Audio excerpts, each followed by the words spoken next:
Teoria moderna de portfólio associado com Graham e Greenblatt. Seria adequado inicialmente? Acho que Ah, nós eu acho. fizemos uma live sobre esse assunto, né? É. Se você quiser começar respondendo aí, Elon, pode mandar brasa. Então vamos lá. O interessante, cara, é você imaginar o seu portfólio. Esquece todas essas teorias. Esquece tudo. Esquece Graham, esquece Markovitch, esquece esse troço todinho. Imagina o seguinte: qual é o seu objetivo como investidor? A partir daí, você começa a montar um portfólio que atende os seus objetivos.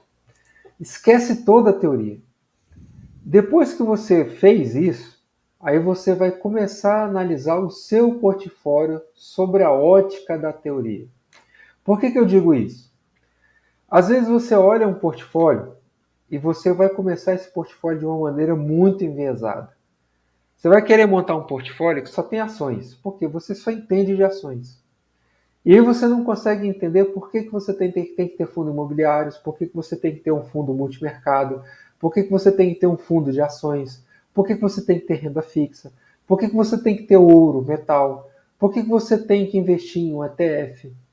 E aí você vai montando aquela seleção de ativos ali, depois você joga todos esses dados e aí você olha o seu portfólio de acordo com a utilidade daqueles ativos no seu portfólio. Porque o que acontece às vezes é você começar a construção de um portfólio e você fica preso a uma classe de ativos e aquela classe de ativos não vai te dar a diversificação que você espera.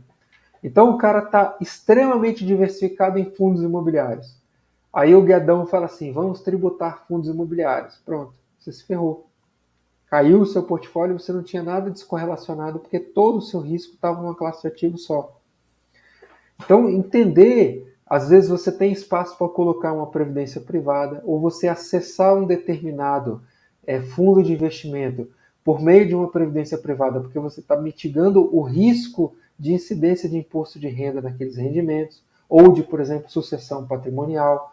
Então tem que ir com cuidado na hora de montar essas coisas. Todas essas teorias, elas são teorias que são importantes. A gente não vai negar isso jamais aqui no canal, e nem eu, nem o Schneider temos nem tempo de voo, nem envergadura para falar que esses caras estão errados. O que a gente tem para dizer é o seguinte, você precisa conhecer as características dessas teorias e entender quais são as variáveis que estão colocadas dentro de cada um desses modelos.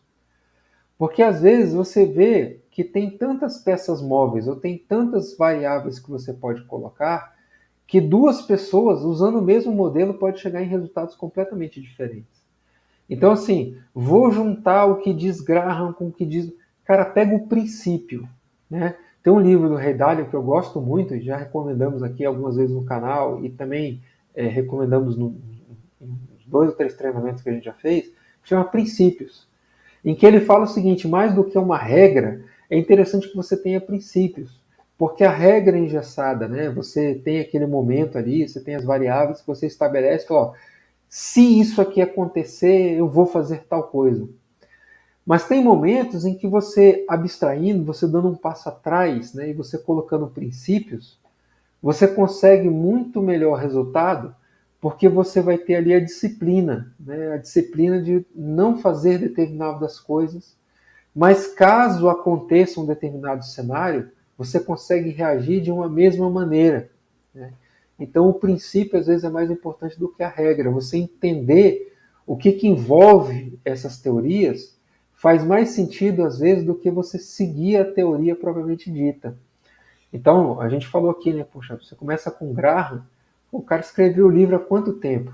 Como é que você aplica uma teoria que foi escrita há 200 anos atrás, né, ou há cento e poucos anos atrás, você aplica aos dias de hoje, em que você tem escalabilidade, tecnologia, você tem empresa que não dá lucro e ela cresce todo dia na bolsa de valores. Então é um comportamento completamente diferente que não estava previsto nesse tipo de modelagem, né? E aí aquele modelo fica falho e você não tem como revisar aquele modelo e encaixar numa nova estrutura hoje de capital, ou numa nova estrutura de giro, ou no mundo atual, né? Então se você, poxa, o mercado ele tem a mesma igualdade de distribuição de informações. Sim e não. Imagina que hoje todo mundo tem acesso à internet. Você consegue pegar seu smartphone e você olha as informações ali que estão na sua mão. Sim, hoje você tem mais.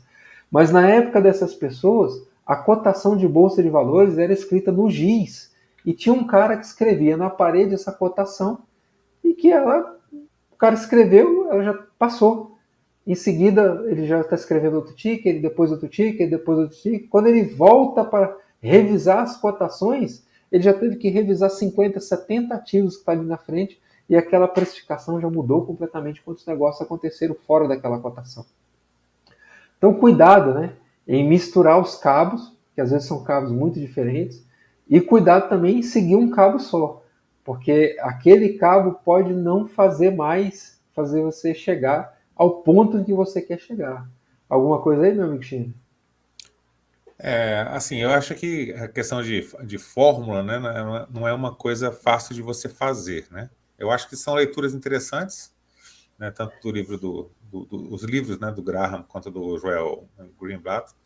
Esses dois livros eles trazem algumas coisas em comum, por exemplo, você comprar coisa que tem valor, que tem alto retorno no seu patrimônio e tal, a um preço descontado. Então os dois eles falam mais ou menos a mesma coisa. Que é o Só que princípio.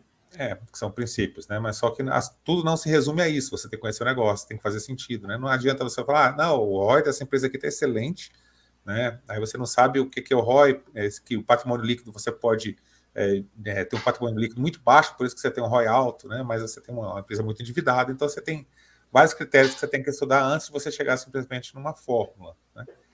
Então, o ideal, né, para você investir numa empresa, é você primeiro começar a trazer essa empresa para o seu ciclo de competência, você entender o tipo de negócio daquela empresa e tal. Quando chegar lá no final, né, aí você vai olhar os múltiplos dela. Um deles é o preço. Se aquele negócio fizer sentido para você, sim, fazer. Mas eu não conseguiria enxergar como fazer, tipo, pegar a técnica de não sei quem e tal, cruzar com outra técnica, né, e você trazer alguma coisa fenomenal, né, sem ter estudado muito o negócio, né? Então, acho que o investimento em empresas, né, é mandatório que você consiga entender muito bem o negócio e entendendo esse negócio, depois você vai para a parte dos múltiplos, né, da precificação e tal, que é uma coisa natural, mas depois que você entende muito bem a geração de valor, como é que aquela empresa faz dinheiro, quem é a gestão daquela empresa, quem são os concorrentes, ela está melhor do que os concorrentes, né? O que ameaça essa empresa, quais são as oportunidades que ela tem. Então, responder algumas outras perguntas antes disso. É aquela velha historinha de fazer a redaçãozinha de 5 minutinhos, né? Se você conseguir falar 5 minutos sobre aquele negócio, você já sabe muito mais do que muita gente sobre aquele negócio. É isso aí.